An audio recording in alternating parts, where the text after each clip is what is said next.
네.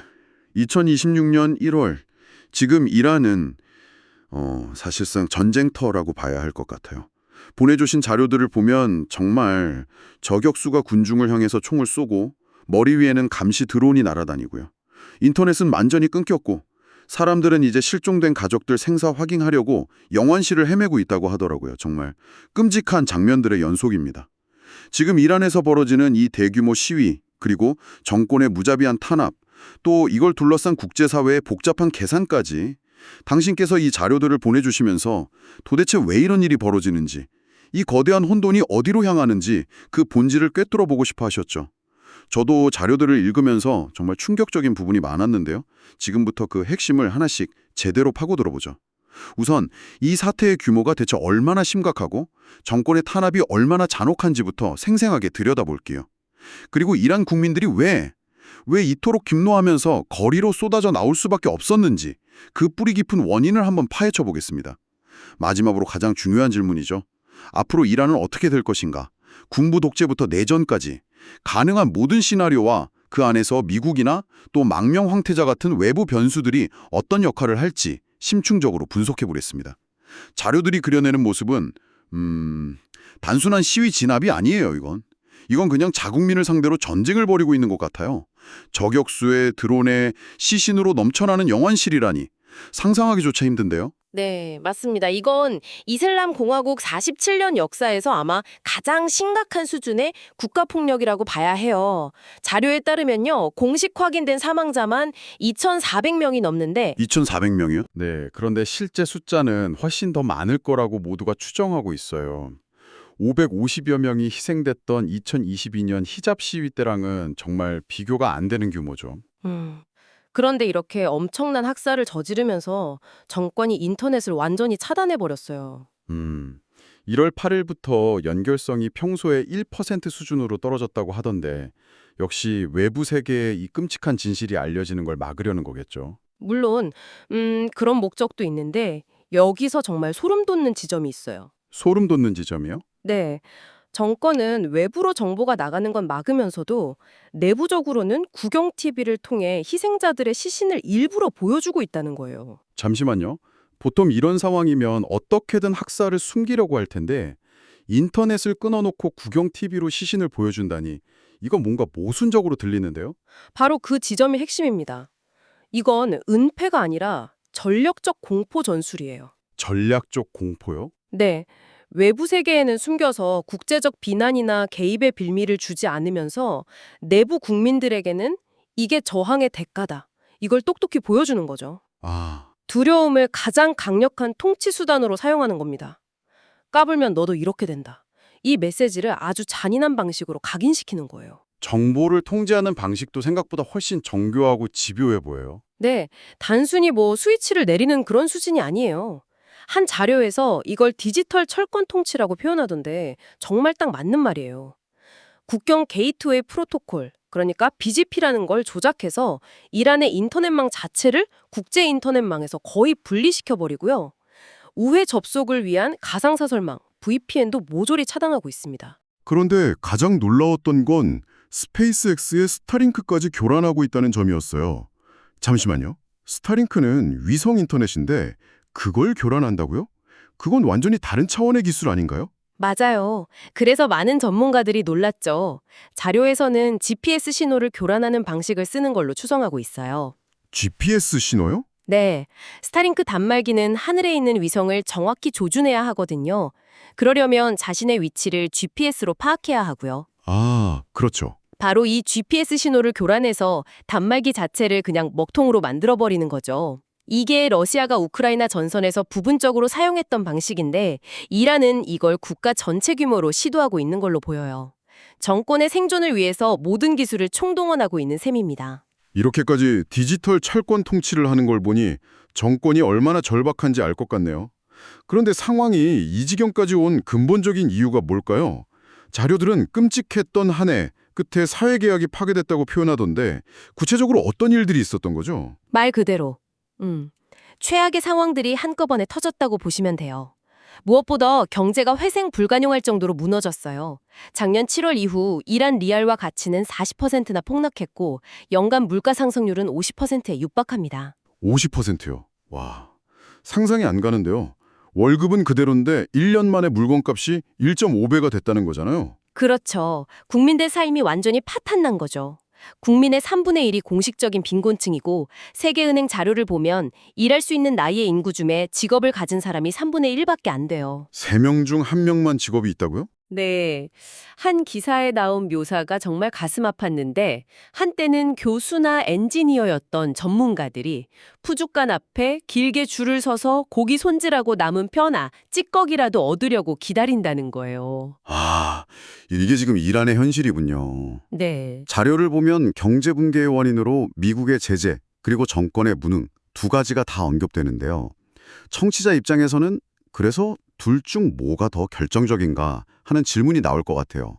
자료들은 이 둘의 관계를 어떻게 설명하고 있나요? 아주 좋은 질문이요. 둘은 서로 떼려야 뗄 수 없는 관계죠. 2018년에 트럼프 행정부가 재개한 미국의 제재가 경제에 치명타를 날린 건 사실이에요. 특히 석유를 팔아서 돈을 벌어야 하는데 그 길이 막혀버렸으니까요. 하지만 자료들은 이구동성으로 지적합니다. 정권의 뿌리 깊은 부패와 무능이 위기를 훨씬 더 심각하게 만들었다고요. 구체적으로 어떤 식의 부패와 무능을 말하는 건가요? 예를 들어서 이슬람 혁명 수비대 IRGC라는 군 조직이 있거든요. 네. 이 조직이 석유, 통신, 건설, 심지어 의약품까지 경제의 거의 모든 알짜 부문을 장악하고 있어요. 군대가 경제를 틀어쥐고 이권을 독점하는 거죠. 또 최고 지도자와 연결된 성직자나 사령관들이 운영하는 거대 재단들은 담보도 없이 은행에서 수십억 달러를 대출받아요. 아, 작년 10월에 아얀데 은행이 파산했는데 주된 이유가 바로 이런 내부자 대출 때문이었어요. 그런데도 누구 하나 책임지는 사람이 없죠. 국민들 돈을 그냥 자기들 주머니 채우는 데 쓰는 거네요. 그런 셈이죠. 세계 최대 쇼핑몰을 짓겠다던 이란 몰 프로젝트처럼 실패한 사업에 국민들 돈을 쏟아붓고는 나 몰라라 하는 식이에요. 경제가 무너지고 부패는 만연한데 국민들의 분노가 하늘을 찌르는 게 당연해 보입니다. 그런데 이런 상황에서 정권은 대체 뭘 하고 있었던 겁니까? 뭔가 대책을 내놓기는 했나요? 내놓긴 했죠. 한 달에 7달러. 7달러요? 네, 우리 돈으로 10,000원도 안 되는 보조금을 주겠다고 제안했어요. 당연히 국민들의 조롱만 샀습니다.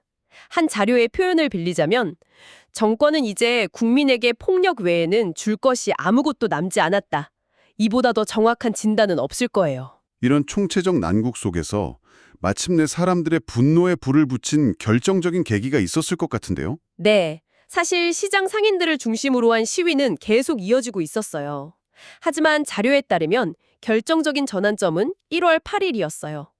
미국의 망명 중인 팔레비 전 왕조의 마지막 황태자 레자 팔레비가 대규모 봉기를 촉구한 거죠. 아, 그 어릿광대 왕자라고 불리던? 맞아요.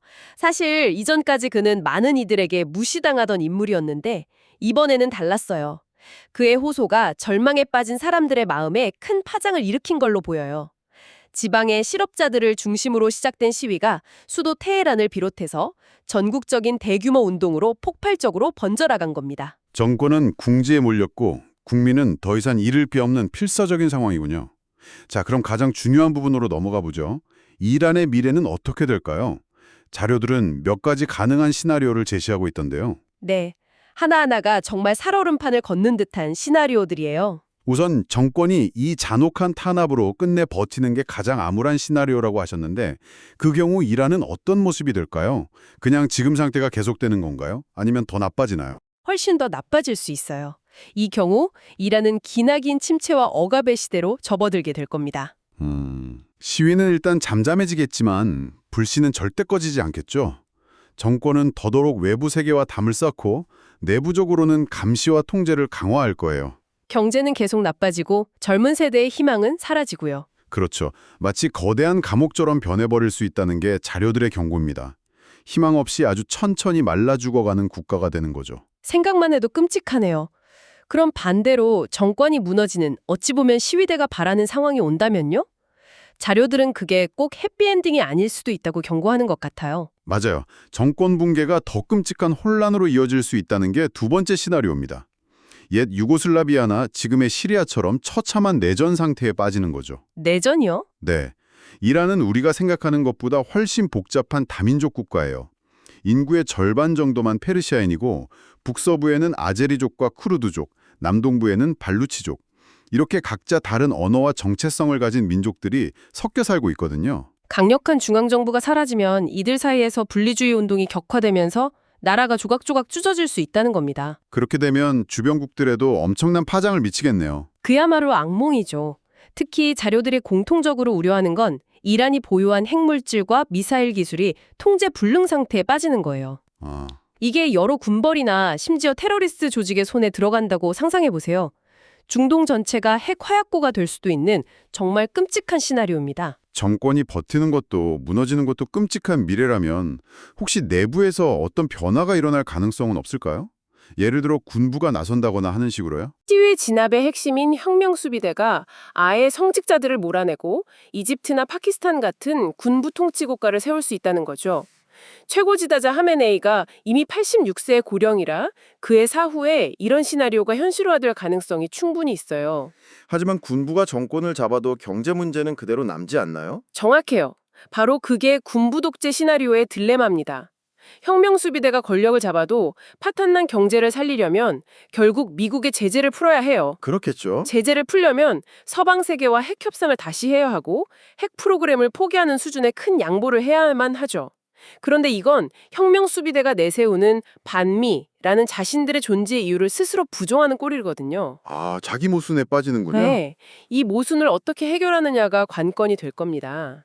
이 복잡한 시나리오들 속에서 각자의 핵심 변수로 떠오른 인물이 바로 레자 팔레비인데요. 얼마 전까지 어릿광대 왕자로 불리던 사람이 어떻게 갑자기 대안으로 거론되기 시작한 거죠? 절박함 때문이라고 봐야죠. 뚜렷한 대안이 없는 상황에서 그가 이슬람 공화국 이전에 영광스러웠던 이란을 상징하는 인물로 부상한 거예요. 스스로도 타이밍을 놓치지 않고 있고요. 자신이 왕이 되겠다는 게 아니라 혼란을 수습할 과도 정부를 이끌 중립적 중재자가 되겠다고 자처하고 나섰죠. 구체적인 계획도 내놨다고 하던데요. 네, 국가 화합을 이끌고 군주제를 복원할지 여부를 국민투표에 붙이겠다. 심지어 숙적인 이스라엘과도 수교하겠다는 등 아주 구체적인 계획을 담은 169페이지짜리 책자까지 발표했어요. 하지만 자료를 보면 그에 대한 반감도 만만치 않아요. 독재자에게 죽음을 팔레비든 최고 지도자든 이라는 시위 구호까지 있던데요. 그가 정말 분열된 이란을 통합할 수 있을까요? 그게 가장 큰 물음표죠. 그는 여전히 논란의 중심에 서 있는 인물이에요. 특히 쿠르드족이나 아제리족 같은 소수 민족들은 그의 아버지인 샤 국왕 시절에 겪었던 억압을 똑똑히 기억하고 있거든요. 페르시아 중심주의 정책 아래서 자신들의 언어와 문화를 탄압당했던 경험이요. 아, 또 많은 이란인들은 47년 동안 최고 지도자라는 한 명의 절대 권력자 밑에서 신음했는데 이제 와서 또 다른 형태의 군주를 받아들이는 것에 대해 회의적이에요. 과연 그가 이 모든 반감과 의심을 극복하고 국민적 지도자로 인정받을 수 있을지는 여전히 미지수예요. 그리고 또 다른 거대한 변수, 바로 미국이 있습니다. 트럼프 대통령은 정권이 지옥을 맛보게 하겠다며 꽤 강경한 발언을 쏟아내고 있어요. 미국은 어떤 선택을 할 수 있을까요? 미국의 선택지는 하나하나가 엄청난 위험을 동반해요. 예를 들어 최고 지도자 하메네이를 직접 제거하는 이른바 참수작전이나 혁명수비대의 주요 시설을 공습하는 방안이 거론되는데요. 그건 너무 위험하지 않나요? 네, 자칫 잘못하면 전면전으로 번질 수 있어요. 이란은 이스라엘은 물론이고 중동 전역의 미군 기지를 타격할 수 있는 수천 발의 미사일을 보유하고 있거든요. 이 때문에 사우디아라비아나 UAE 같은 걸프 지역 동맹국들조차 미국의 군사 행동을 극도로 꺼리고 있습니다. 군사적 개입이 이렇게 위험하다면 미국이 쓸 수 있는 다른 카드는 없나요? 네, 자료에서 언급된 훨씬 덜 위험하지만 효과적일 수 있는 방법이 있어요. 어떤 거죠? 바로 우크라이나에서 했던 것처럼 이란에 스타링크 단말기를 대량으로 밀반입해서 통신망을 복구시켜주는 거예요. 정권의 디지털 철권 통치에 구멍을 뚫는 거죠. 그렇게 되면 이란 국민들이 서로 소통하고 내부의 진실을 외부 세계에 알릴 수 있는 길이 다시 열리겠군요. 바로 그거예요.